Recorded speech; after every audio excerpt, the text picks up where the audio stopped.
I'm Mark Lawrence. I'm the co-editor of LBJ's America, The Life and Legacies of Lyndon Baines Johnson. I've been studying and teaching American history for about 25 years, first as a professor of history at the University of Texas, and most recently in my role as director of the LBJ Presidential Library in Austin.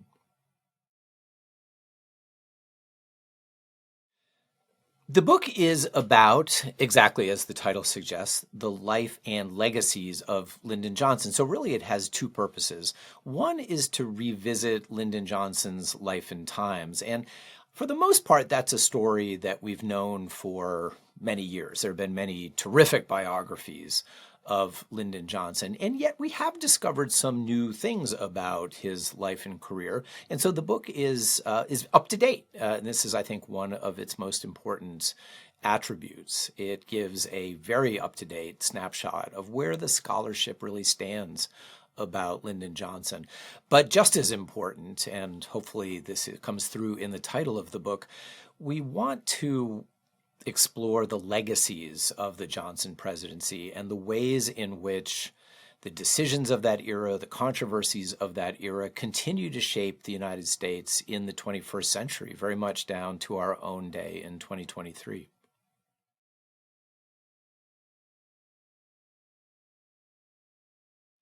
In one sense, deciding what would be in the book was easy. There are certain themes and certain topics that have to be part of any reasonable account of Lyndon Johnson's career and his legacy. So, for example, of course, we were going to have essays that place Lyndon Johnson within the long history of American liberalism and American reformism. And we're going to, of course, have an essay that places Lyndon Johnson within the rise of conservatism since the 1960s. Of course, we're going to have an essay dealing with the transformative civil rights legislation of his day, or the Vietnam War, or the war on poverty. These seminal issues that are almost synonymous with President Johnson. But we also had an opportunity to call attention to some of the less explored parts of Johnson's career and his legacy. So, for example, we have a terrific essay written by a historian named Madeline Hsu about the immigration reform of 1965, which we can see in retrospect was an enormously important piece of legislation, but really hasn't gotten the attention that it deserves as a historical subject. We have an essay about LBJ's relationship with the Supreme Court and the ways in which the court cooperated with or pushed back against, in some cases, his Great Society reform agenda. So we have some naturals that have to be part of a book like this, and a few essays that really kind of push us, I think, in interesting ways to think about Lyndon Johnson anew, or at least in ways that haven't typically been core elements of the ways we've understood his presidency. Now, to some extent, I think this is true with any anthology, any collection of essays. We were dependent on who we could get to write these essays. We would love to have had an essay, for example, about Lyndon Johnson's important contributions to the environment. We would have loved to have had an essay about education, or perhaps about criminal justice reform, another really interesting subject from the Johnson presidency. But we found authors more easily on other topics that did make it into the book and weren't as successful in some of these other areas. But of course, we also, at the end of the day, wanted a book of reasonable length, so we were willing to live with some of the omissions. But it's important, I think we say this explicitly in the introduction of the book, that the book doesn't do everything. No book surely could, but hopefully the book, even when it comes to those areas that are not explicitly addressed in the book, provides at least a framework for thinking about how other elements of his presidency or his legacy should be approached, and how they fit within the larger set of questions that surround his life and times.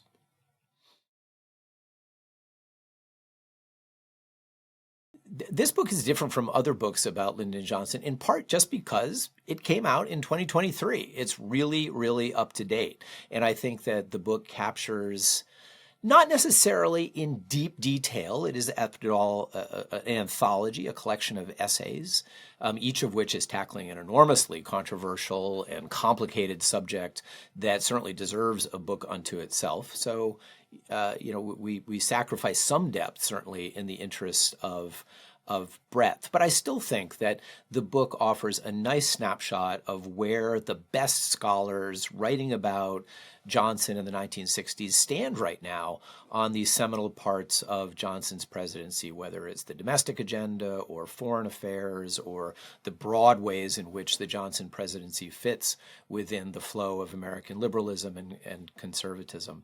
It's different as well, not unique, certainly, but it's different in that it is an anthology. It is a collection that is of 12 different essays written by 12 different authors, all of whom have a somewhat different take on Lyndon Johnson. So readers will not find a single line of argument that runs through the book. A single question, yes. What do we now know about Lyndon Johnson's presidency that enables us to see him in the freshest and most up-to-date light? What can we now say about his legacies and how those legacies play out in the 21st century? But as I say, each of the authors answers those questions in somewhat different ways, and that may be a source of frustration to some readers. There isn't that single line of interpretation that runs through the book, and rarely do you see that, of course, in an anthology. But I think on the whole, it's a real strength. The authors, and all of them are wonderful, highly accomplished scholars, write from their vantage point and advance the argument that seems to them to be most appropriate to the subject they're writing about. And honestly, at the end of the day, I think this multi-handed, multi-headed approach that we take in the book is somehow fitting for someone like Lyndon Johnson. It was once said about LBJ that he was 14 of the most interesting people, I'd ever met. And I think that says something about the enormous complexity of this individual. He can be understood and interpreted from so many different angles. And our book captures exactly that variation. We have chapters that are quite critical of LBJ, including, perhaps unsurprisingly, our chapter that delves most deeply into Vietnam. We have chapters that are much more favorable about LBJ. For example, the chapter that looks at the war on poverty, and the chapter that deals with elements of LBJ's foreign policy activity beyond Vietnam, where it turns out there are some really interesting and fairly positive stories to tell. So there's a lot of variety here. And I think that is, of course, in the nature of an anthology, but also is a real strength of the book that's somewhat different from a lot of the scholarship that's out there about President Johnson.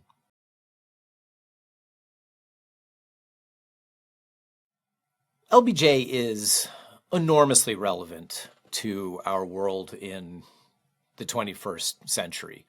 That is the thesis of the book, right? We live in LBJ's America. I think that's the first line of the book. But where this claim gets really interesting is in thinking about the many ways in which we live in Lyndon Johnson's America. Perhaps the most straightforward way to appreciate LBJ's impact on the world we live in is simply to call attention to the transformative legislation that President Johnson signed. And many of those major bills of 1964, 1965, 1966 continue to shape the American society that we inhabit to this day. So, for example, Medicare and Medicaid, the Civil Rights Act of 1964, the Voting Rights Act of 1965, Head Start, certain elements of the war on poverty, education legislation that established the principle of federal support for education across the country. These are seminal laws that Lyndon Johnson supported and signed into law that really shape in very profound ways our own society. It seems to me that we live in LBJ's America in part, too, because of Vietnam. And this is a story that plays out less favorably for Lyndon Johnson's legacy.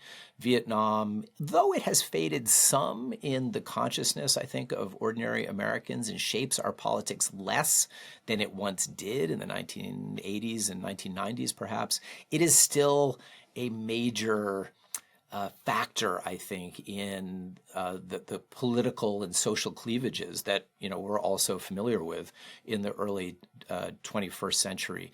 The decline in trust for government, especially the federal government and the president, is something that really, as well, we can see flowing from the Johnson presidency.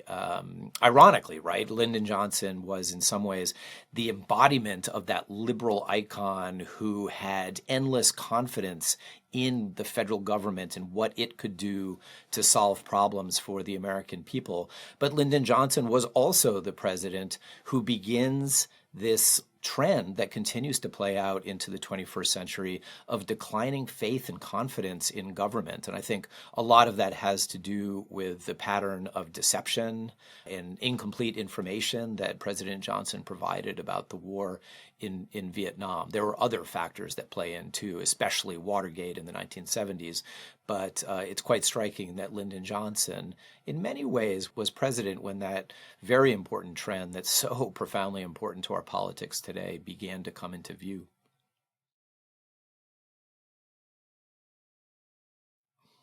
I chose to focus on Lyndon Johnson, in part, I will confess, for very practical reasons. I moved to Austin to teach history more than 20 years ago, and boy, does Lyndon Johnson loom large over Austin, over the University of Texas, where I taught for a long time.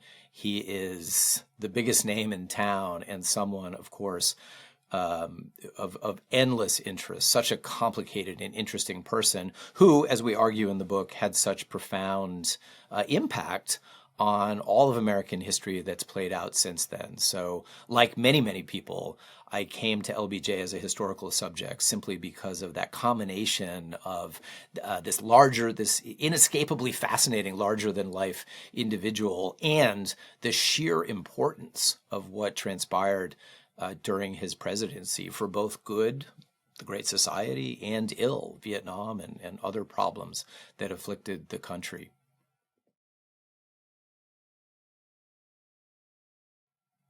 We hope that this book will find a very broad readership.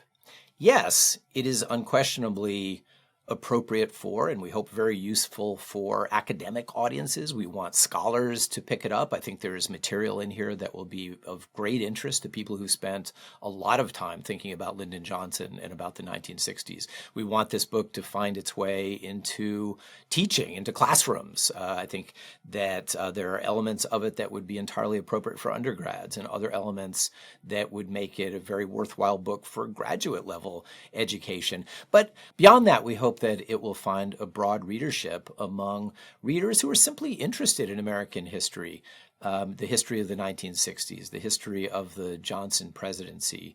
I think that one of the really nice attributes of this book is that it's very clearly written, and I would even say engagingly written in a way, hopefully, that will draw general readers who may not have the motivation to dig deeply into a complicated and jargon-filled book. This book is really designed, and has been designed since its inception a few years ago, to be accessible to a large readership that simply has a deep interest in these inescapably important periods of American history, the 1960s, the 1970s, and everything that's come since.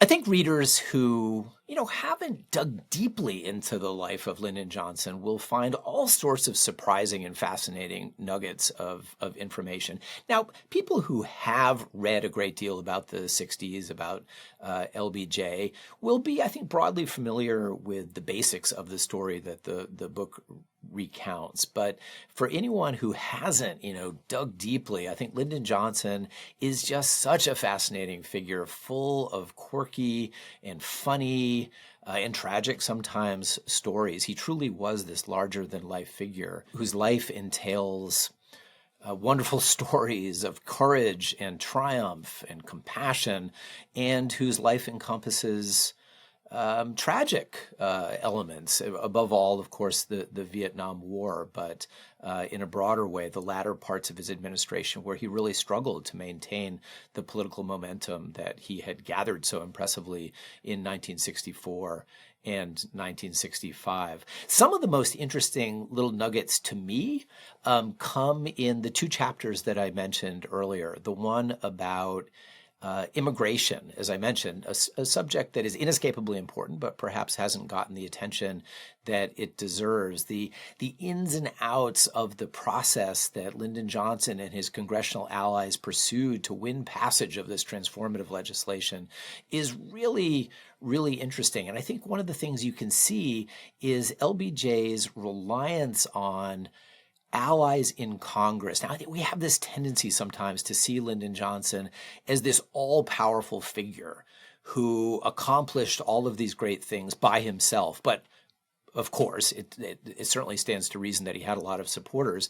But some of the scholarship, honestly, doesn't go deeply into the question of who some of those allies and supporters were. The immigration essay, and others in the book as well, but the immigration one, I think in particular, shows that sometimes the initiative for the legislation that's associated with Lyndon Johnson came from members of the House, members of the Senate who had been working on these issues for decades before Lyndon Johnson came into office, and helped to provide the spark to kind of put those issues over the top and to craft legislation that actually stood a chance of winning in Congress. The other essay that really jumps out at me as somewhat surprising and fascinating is the one on the Supreme Court. And even within that essay, you can see so many different elements of Johnson's character and Johnson's presidency. There's the triumphant story of Lyndon Johnson supporting Thurgood Marshall's appointment as the first African-American member of the Supreme Court.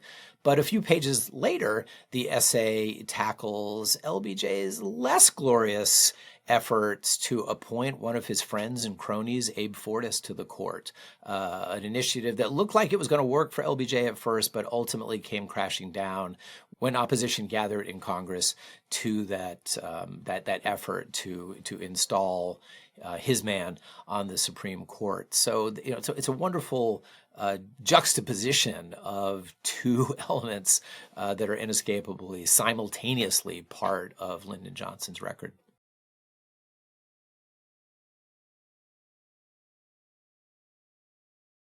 I hope readers come away from LBJ's America with at least two strong impressions. And these correlate, unsurprisingly, with the two key missions of the book.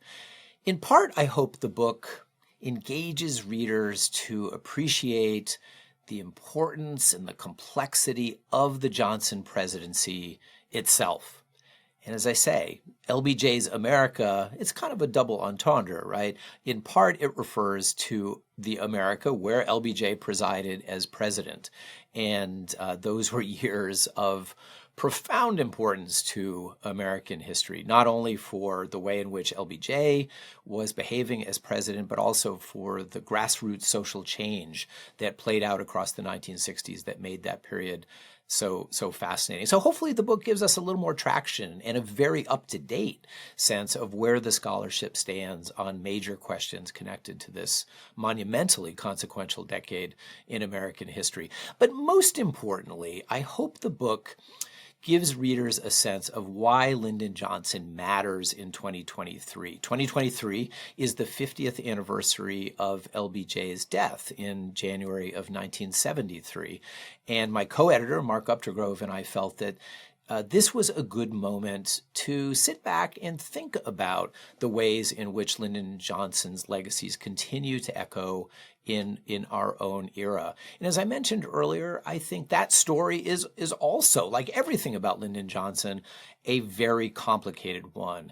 There are many ways in which I would argue, and certainly many Americans would argue, Lyndon Baines Johnson's legacy plays out in profoundly important and positive ways in our society, especially through the establishment of this basic social safety net that provides assurance and insurance for so many many Americans, particularly the most vulnerable Americans. So whether it's Medicare and Medicaid, access to the ballot box, funding for education, consumer protection.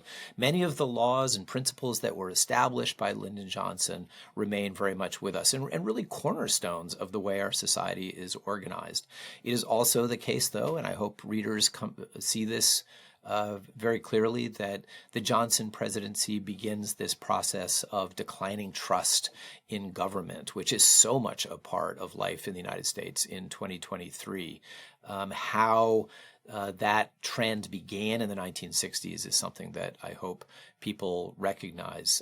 The importance of the Vietnam War in our own era is something that I hope people will reflect on as a consequence of reading this book. And by the way, though it's just a small piece of one of the chapters, I hope readers will see that there are also happy and positive stories connected to Lyndon Johnson's conduct of American foreign relations. His international decision-making has been so shrouded by Vietnam over the years that I think there hasn't been much space for historians to explore the ways in which he handled the NATO alliance, which was very contentious in that era, the ways in which he handled the non-proliferation issue, very technical issue, but one that is hugely consequential to our own era, when the spread of weapons of mass destruction, particularly nuclear weapons, is so much front and center for so many of the urgent international priorities of the 21st century.